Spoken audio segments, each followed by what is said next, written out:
comme ça c'est bon. Et Ouais, c'est bon. Salut tout le monde, alors aujourd'hui je viens vous parler dans cette vidéo de... donc je m'appelle Moody et je voudrais vous partager mon expérience concernant une possibilité, une technique que j'ai élaborée, on va dire, sur la possibilité d'augmenter considérablement son énergie physique, son énergie globale, avec des répercussions évidemment physiologiques au sens musculaire, articulaire, nerveux, évidemment psychique, vibratoire, énergétique. Là, il y a tout un ensemble en fait de bénéfices à cette technique de la douche ionisante que je vais vous expliquer. Et vous allez pouvoir le pratiquer dès aujourd'hui à moindre coût, puisqu'il suffit d'avoir une douche, d'avoir accès à une douche avec de l'eau froide et une pression suffisamment importante. Donc en fait, les ions négatifs, ce sont des particules au niveau atomique. C'est quand en fait les atomes se déchargent ou se rechargent d'une certaine quantité d'électrons.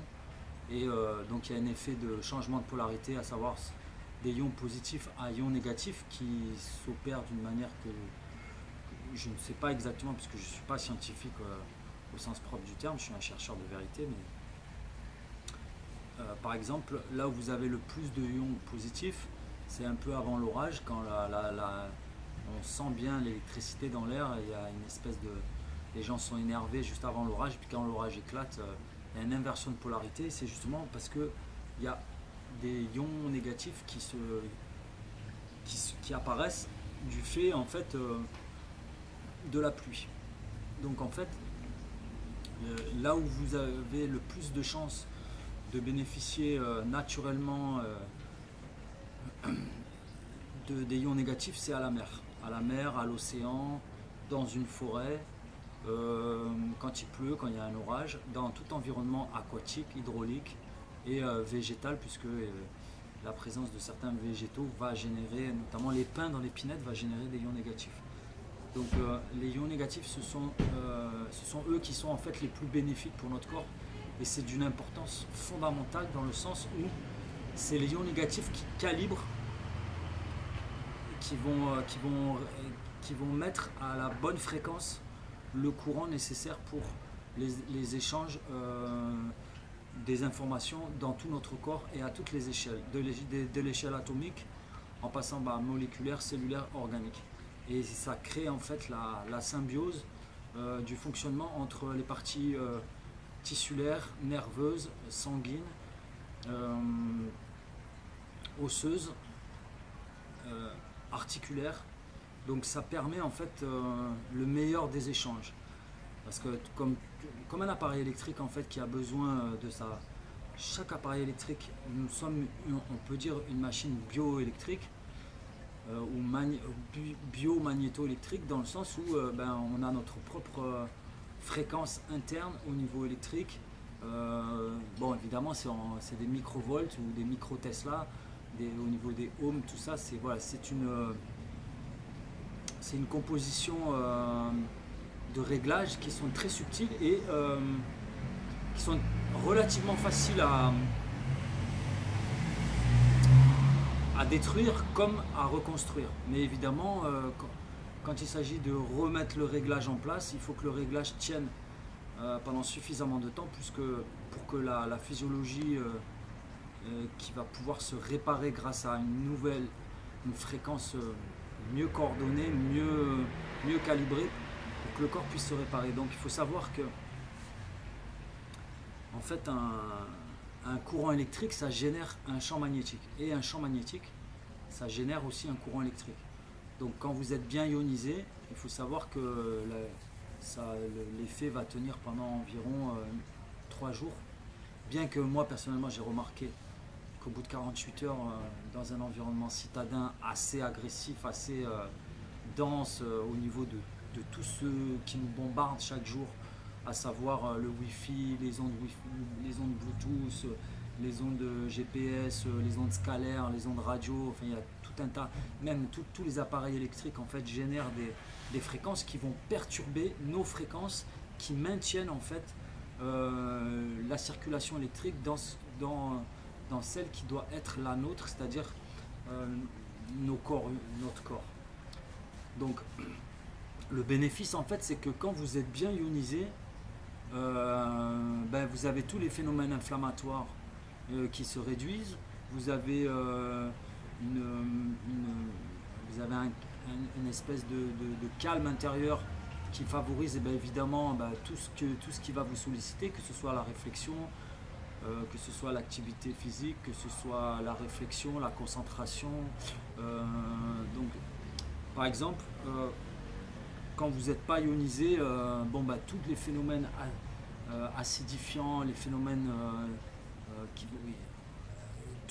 tous les contextes qui vont vous stresser, le stress va créer une acidose. Voilà, ça va vous allez vite être dans un surmenage. Alors que quand vous êtes très bien ionisé, vous pouvez résister à beaucoup plus de choses. Et notamment justement en ce qui concerne votre psychologie ou votre champ psychique, votre champ émotionnel, votre champ vibratoire, puisque bon après ce sont des choses en fait qui sont liées. Ça a un impact très fort.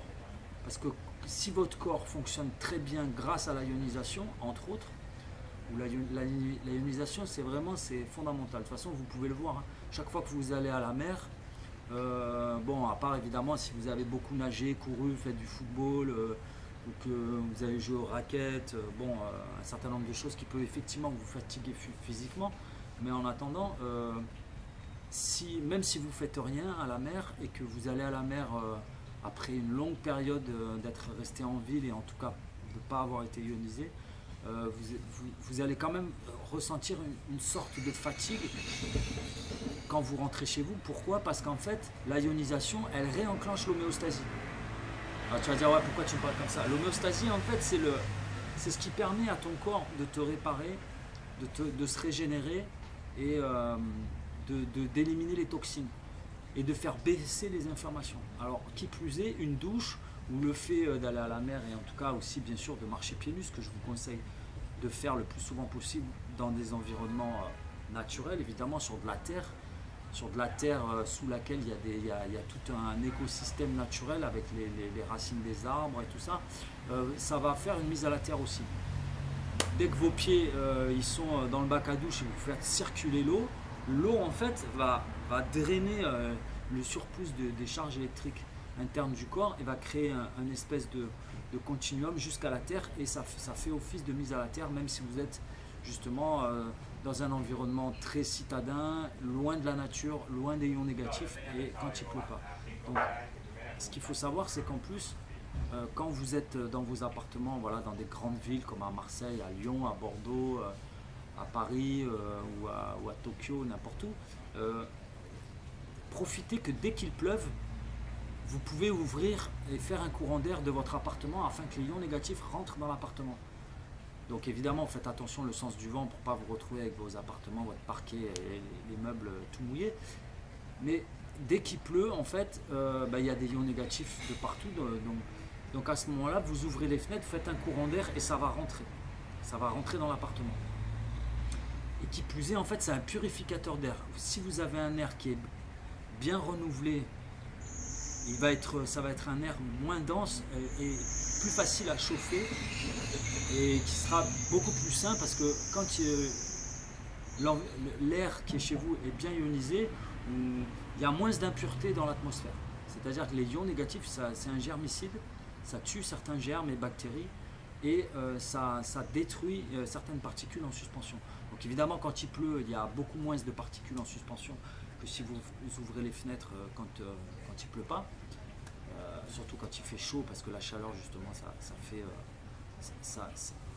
ça génère beaucoup de particules en suspension qui rentrent chez vous, ça fait de la poussière, tout ça, donc il faut en profiter. Donc au niveau de la douche, voilà, c'est en écoutant une conférence donc sur les bienfaits de la ionisation, parce qu'il faut savoir que un ionisateur, ça coûte un appareil qui fait de la ionisation et qui plus est Il y a ceux qui font les petits ions négatifs qui seraient meilleurs que les gros ions négatifs. Donc il y a tout un débat par rapport à ça, mais en tout cas ça coûte super cher. Donc il n'y a pas besoin de ça, il y a juste besoin de pouvoir faire une douche à l'eau froide.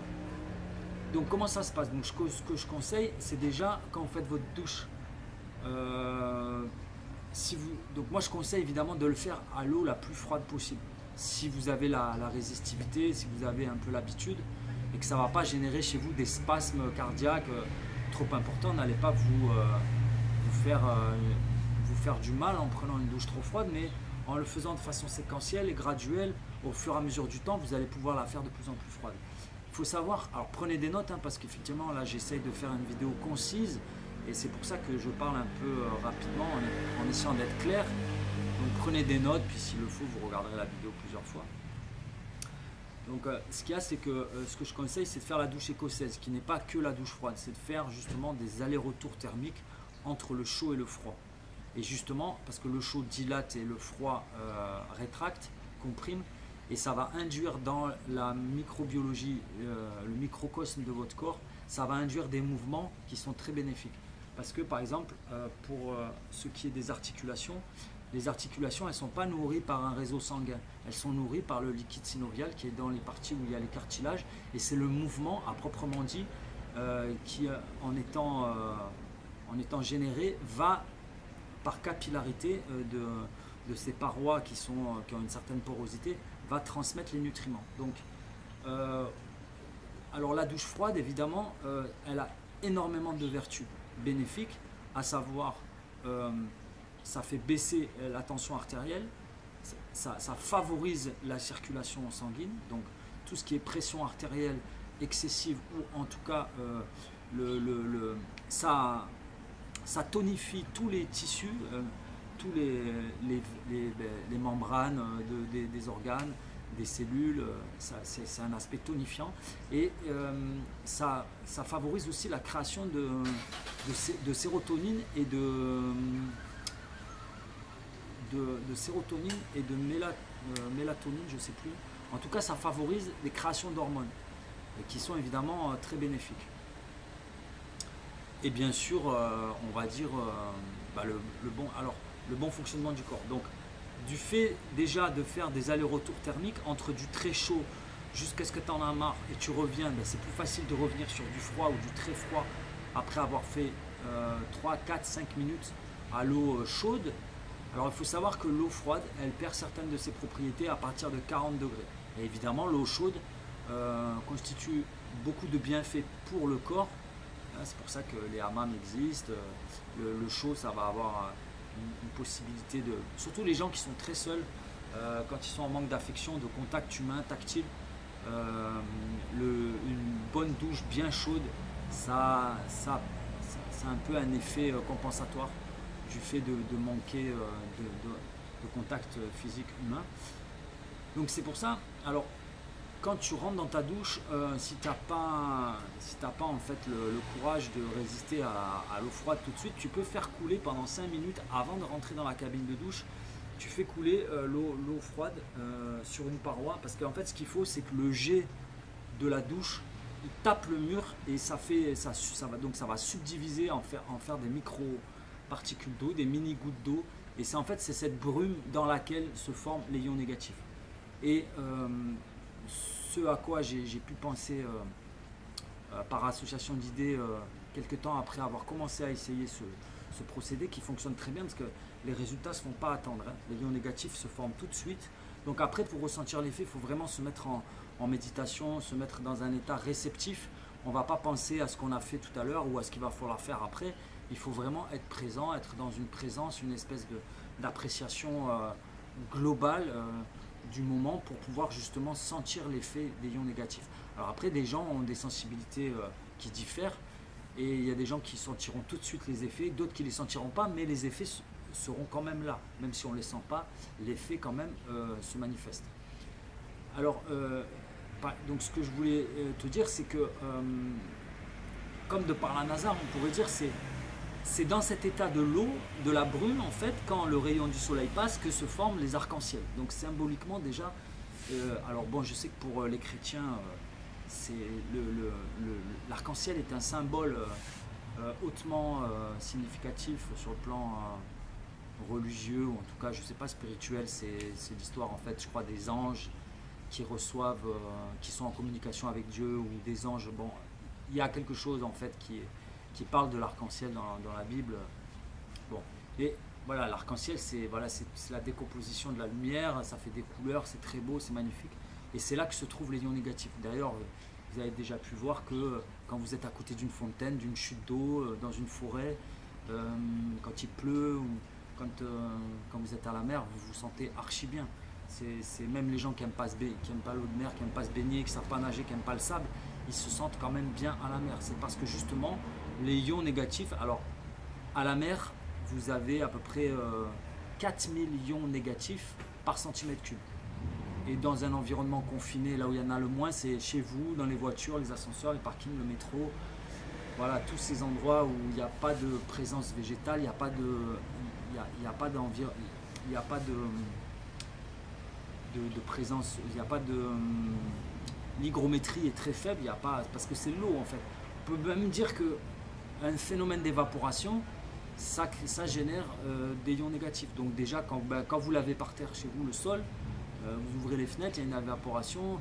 Alors c'est pour ça que je conseille que quand vous faites ce type de douche, vous ne vous séchez pas. Et vous faites un exercice physique très intensif qui lui aussi favorise la création d'hormones, sérotonine, et c'est quoi l'autre hormone? Mélatonine Mélatonine, c'est l'autre hormone, il y a la sérotonine. sérotonine, c'est... Voilà, et la testostérone, voilà. La douche froide et les mouvements, les exercices physiques intensifs très courts, très intensifs, très courts, ça favorise la testostérone. La testostérone, bon, c'est un rapport avec, c'est une hormone c'est au niveau sexuel, mais c'est aussi au niveau de la vigueur physique.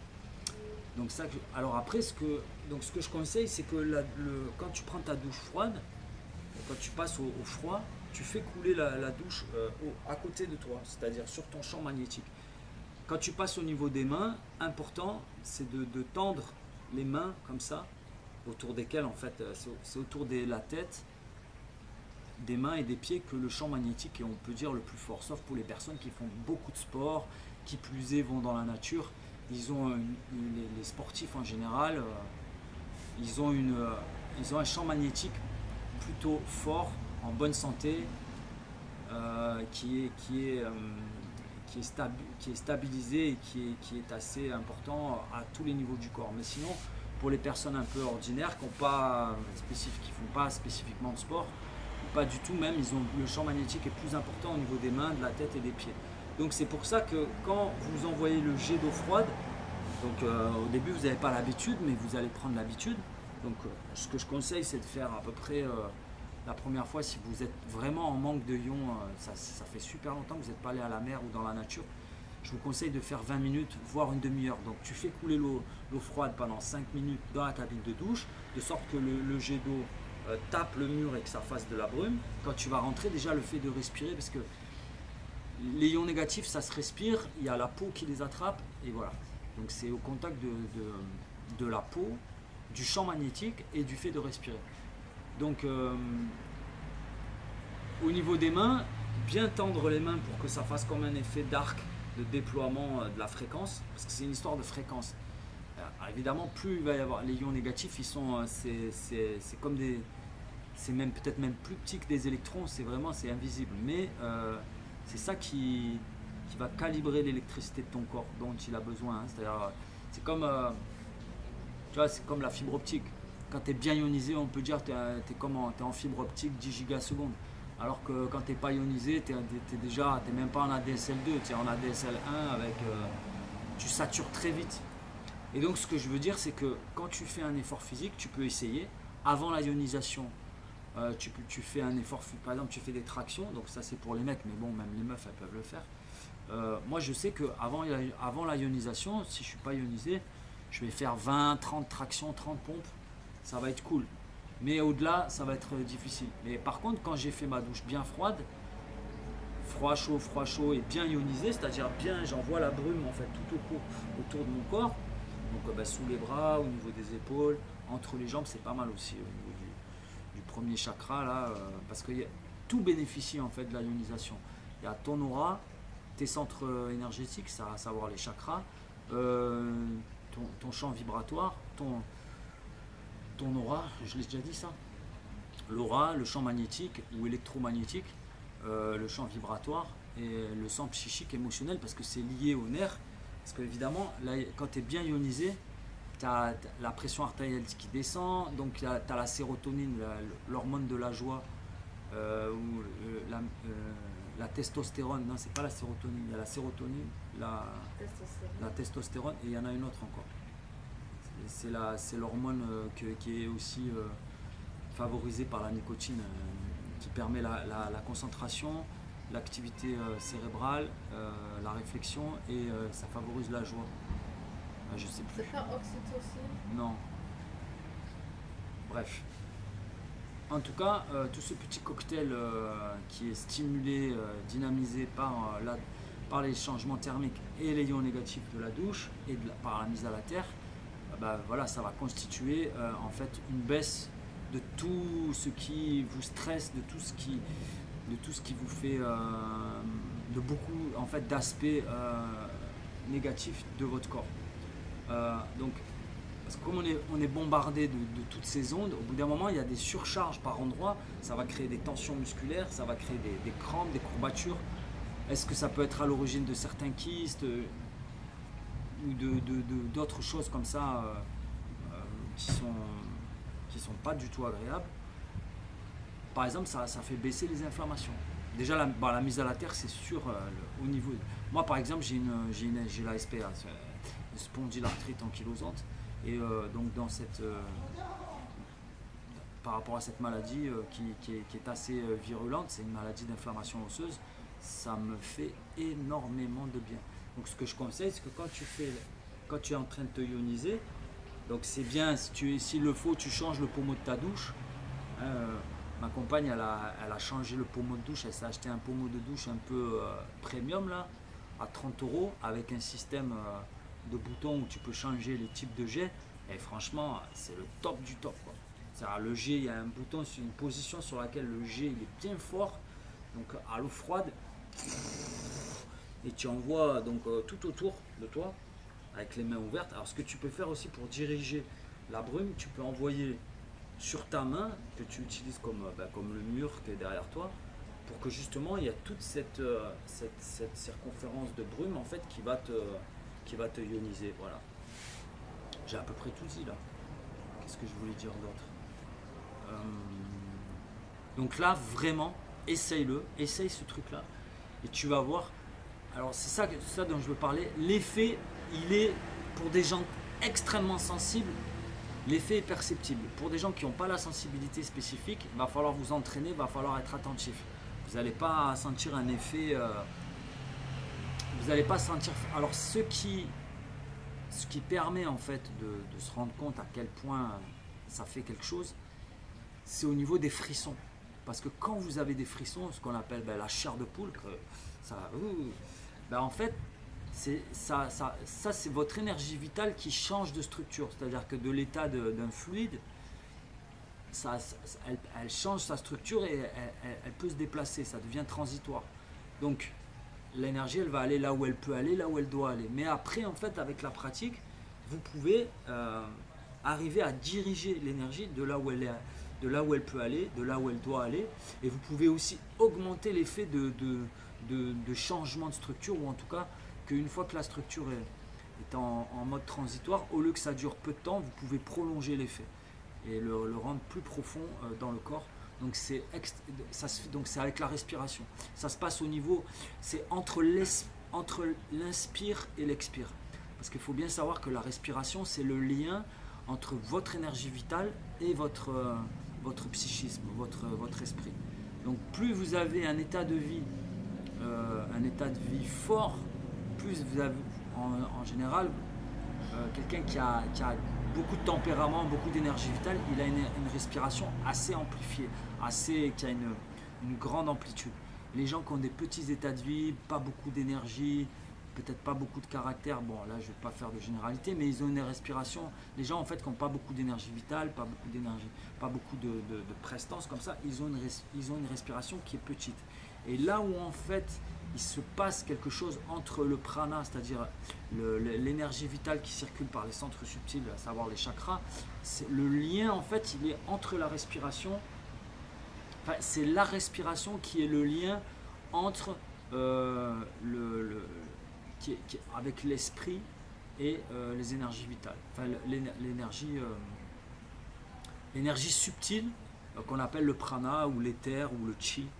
Voilà, donc c'est évidemment, si vous vous intéressez à ça, il faut voir un peu du côté du Tao curatif, des enseignements comme ça sur le Tao curatif ou la médecine chinoise, la médecine ayurvédique. Ils ont une approche beaucoup plus, une approche très, comment dire, très renseignée, très vertueuse sur ce côté de la chose, parce qu'il ne faut pas nier que nous sommes des êtres infiniment complexes. Nous sommes constitués de 100 000 milliards de cellules. Dans chacune de ces cellules, il y a 100 000 milliards d'atomes, 100 000 milliards de molécules, et dans chaque molécule, il y a 100 000 milliards d'atomes. Donc, notre réseau sanguin, c'est à peu près, pour un adulte, c'est à peu près 3 fois la circonférence de l'équateur, c'est 150 000 km. Et le réseau nerveux, c'est pareil. Donc, au niveau du réseau nerveux, réseau sanguin, il y a déjà 300 000 km, grosso merdo. Donc, tout ce petit monde, on est des miracles sur pied. Donc, il faut que ça fonctionne.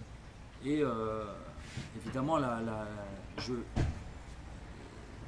veux pas faire de médisance inutile sur la médecine occidentale conventionnelle qui a apporté beaucoup d'améliorations sur le phénomène de la chirurgie réparatrice, tout ça, où les antibiotiques des fois peuvent parfois être très bénéfiques. Mais à mon sens, il ne faut pas trop en prendre l'habitude et que justement les approches qui sont plus au fait de la complexité du corps dans ce qui est la plupart du temps ignoré par la médecine conventionnelle, à mon avis, c'est beaucoup plus intéressant. Donc, oui, ce que je voulais dire, c'est que en fait, par exemple, quand on installe des systèmes de climatisation avec air conditionné, c'est ça que je voulais dire aussi par rapport aux appareils, là j'ai oublié. C'est-à-dire qu'un ionisateur, ça coûte super cher. Donc, quand un véhicule avec air conditionné ou un établissement, une salle de cinéma par exemple, d'autres endroits où on va mettre en fait l'air conditionné, il faut qu'il y ait un ionisateur, c'est mieux quoi.